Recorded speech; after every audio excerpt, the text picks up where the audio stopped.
On behalf of all our team, we would like to thank you all for being here and listening to our idea. But before we actually, Amber and I, jump into that, I want you all to think about the last time you did a research project. And keep that in mind as I'm going through this. Did it look something like this? You're riding a bike one day and you had this great idea. You're like, this is a great project. And then you already had the data that you could collect. It was easily accessible. IRB was no problem. You then analyze the data over a weekend, give or take. And then you wrote this up, you got feedback from the reviewers, minor revisions, accepted within 2 months. Does this sound right? A lot of laughs, not a lot of agreement. Okay, let me try again. What about, so you had a really good idea, but you had a lot of questions, and when you looked around, you're like, who do I ask to answer these questions? And you didn't have a lot of people to ask. You submitted to your IRB, and they didn't even email you back for 2 months. And then, when you were like, we looked at the initial data, we have 200 patients, you collected and screened through all of them, and you only found 20 eligible patients? Okay, that's okay, 20 patients, not hard to collect, that's fine, we got it done. And then you sat down in front of the computer, you opened up R, you're like, let's run that Kaplan-Meier, holy crap, I forgot, I don't know how to use R. It's okay, you're a very successful researcher, you overcame these challenges, you made this great poster, you presented at HOPA, all your peers cheered you on, you got great feedback. And then you went back and you sat down to write the manuscript and wow, that is not fun. Reviewer 2, he's got a lot of feedback. I don't know why he's so opinionated. And at the end of all this, you were able to publish your results? Does this sound more familiar? Okay, I see a lot of nodding heads in here. So that's certainly been my experience and all our experience, and I know there's a lot of experience in the same room. And so the question is, what can HOPA do to make research more accessible for our members? And I think there are some pain points that we can address, and that's our big idea. Now, as a background, we all know this, we are capable researchers. We can critically evaluate literature, we can identify practice gaps. We're in all areas of oncology practice. We represent so much, and we know there's such a large appetite for real-world data in oncology. However, there are systematic barriers that prevent us from being able to be successful researchers. We don't have the infrastructure to conduct large multi-center projects. We oftentimes don't have the time, we don't have the biostatistician resources, and most importantly, as a full-time clinician myself and many in the room, when do we have time to do research? We're really doing this on our free time. So to lead a large multi-center project, that's very difficult. And so what is the result of that? Well, we have a lot of smaller single-center projects. That's understandable. I don't have the time to lead a large one, and so this is what I can achieve. And I'm not alone. You look across the HOPA membership, 2 years ago, at 2023, 34 of the 280 posters were on a near identical project. You look across 2 years, that's 53 projects. Imagine if we can pool these resources together, what the impact we can have is. Now, before I move on, I will say, there are members, I'm looking around in the room, that have faced these barriers and overcome these barriers, but right now, those are the exceptions, not the rule. So the question is, how can we change that?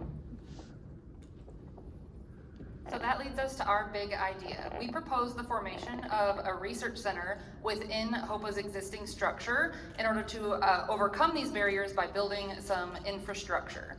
We also are building upon prior requests. A 2016 big idea was very similar to this, and the Research and Quality Council has also had some proposed initiatives in this same vein. So the primary objective of our big idea is to create this research center within HOPA to facilitate a streamlined process to review and support HOPA member-led research. The research center will establish a framework so that we can coordinate and collaborate together on multi-center projects. This infrastructure will help researchers with protocol review and providing opportunities to have statistical consulting, a centralized commercial IRB, and a system like REDCap to collect data among different institutions. So we propose that this research center fall underneath the Research and Quality Council in our org structure. And the timeline for this big idea would start next year by asking volunteer members out of our HOPA membership to join the research center in a committee that would set up the infrastructure for the research council. And so we would have that group put together all of the policies and procedures and rubrics needed to build this. And then we would have our call next fall for our first call for proposals. So any HOPA member would be able to submit a project idea. They would be vetted, and at least one would be selected as a pilot to show proof of concept. Once that is picked, we would have a call for sites to join. So any HOPA member interested in joining the multi-site project could submit themselves to be a site on this project. And then once that first project is completed and published, we will have shown proof of concept that HOPA members can come together and provide high quality real-world data to impact care. And then over time, we would expand the research center, being able to do multiple projects per year and hopefully having subcommittees for each discipline, like pediatrics and cellular therapy and solid tumors, and having a lot of different projects to address the needs of our patients. In our full proposal, we have detailed KPIs that will be reported annually to the board to show the success of the research center and expansion that we can have over time. Now, let me not paint this rosy picture. Every project has limitations. And so these are the three big ones that we thought of, right? Just with every project, funding can be a challenge. However, if you look around the room, we have so many industry partners here that I'm confident in if we can show that pharmacists can conduct robust real-world projects, they would absolutely help us achieve that goal. In terms of resources, this is member driven. But like Jolene mentioned, this is a record year. We are such an engaged community. Every year, more people sign up for VAC positions than there are positions. So yes, it's a limitation. I don't think it's a limitation for us. And then the regulatory compliance piece, this is crucial. If you think about all the potential opportunities for pharmacists to do research, I'm lucky, Amber's lucky. We're lucky to have the resource at institutions. Our community practice partners may not have those. And so really that centralized IRB is to ensure that everyone who wants to engage in research has the opportunity to do so. In terms of resources, this is aligned with other committees. So we have HOPA leadership oversight, we have the support of HOPA staff, and then our big ask here, in addition to staff time, is really to seed funding for the first few projects. This is a modular funding, so $10,000 per project for that biostatistician, the red cap, and the centralized IRB. If we have two great projects, we're requesting $20,000. If we only have one, we have $10,000. But as the old adage says, build it and they shall come. We just want the funding to get that first project off the ground, and then once we do, I have confidence the membership, we will generate so many projects. And lastly, the member volunteers are essential to this idea. And I want you to say, this is one opportunity for everyone too, is you get more opportunity to engage. Our members get a chance to engage in research where they might not have otherwise. So overall, the Research Center would have a plethora of short and long-term impacts. We've already touched on the increased volunteer opportunities. This would be not only to volunteer to be part of the Research Center, to review the protocols and things like that, but also to be a primary investigator and to submit your own project, or to be a collaborator on a project as a research site on somebody else's big research idea. Of course, this is going to enhance collaboration and connection among our HOPA members, providing another opportunity to collaborate and connect together. But the ultimate goal of this big idea is to generate higher quality and more quantity of HOPA-led publications in order to advance oncology patient care, which is directly in line with the main mission of HOPA.